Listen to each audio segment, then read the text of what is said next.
Okay, we are back. So I will explain a little bit deeper on pressure and depth. Okay, so for the pressure and depth, because this one is needed. I mean, the explanation is quite long, so I'll do another video of this. Okay, so for the pressure and depth, it's related to, so you if you are into swimming or diving, you will be told that okay, the pressure down below is normally higher than at the surface. So that's related to the pressure and depth actually. So the deeper the depth, the greater the pressure. So how this works? So first of all, what can you do is you assume a column of fluid in a tank. So that means this tank is full of fluid, so we take a column of a fluid inside this tank. So when you have the column, okay, it is easier to take that the shape of the fluid is cubic. Okay, so you can have on top of the surface is this area, okay, on the bottom, right and left. Okay, so since we have all the forces acting on the column is like this, so we can do the free body diagram for it. So again, for the free body diagram, okay, we join all the vectors at one point with the tails, and then you will see that F bottom will be directed upward, and then we have weight downward, F top downward, left and right horizontally.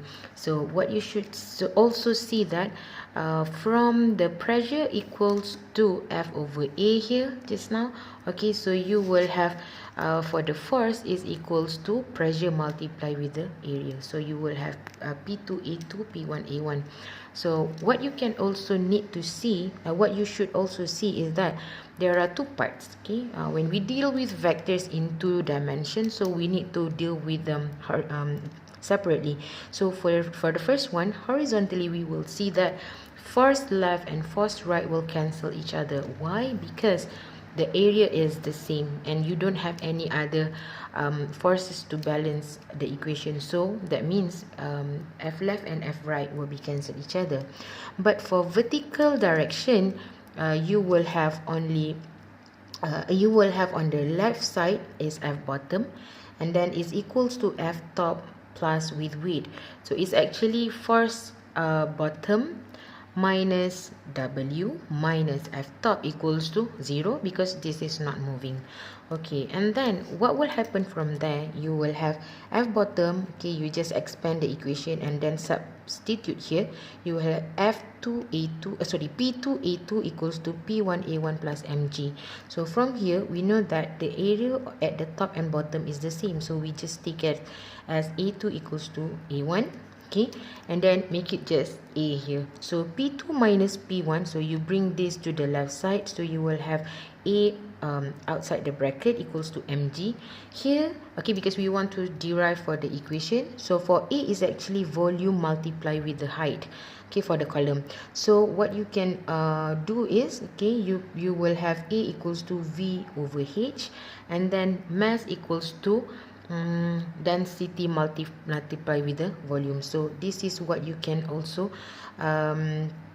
get from the previous derivation. So you just put it back into the equation. So you will have A now becomes V over H, and then mass becomes rho and the volume. So you can see that volume and volume can be cancelled, and now you will have P2 minus P1 equals to rho GH, or you can see it as the difference in pressure equals to rho GH.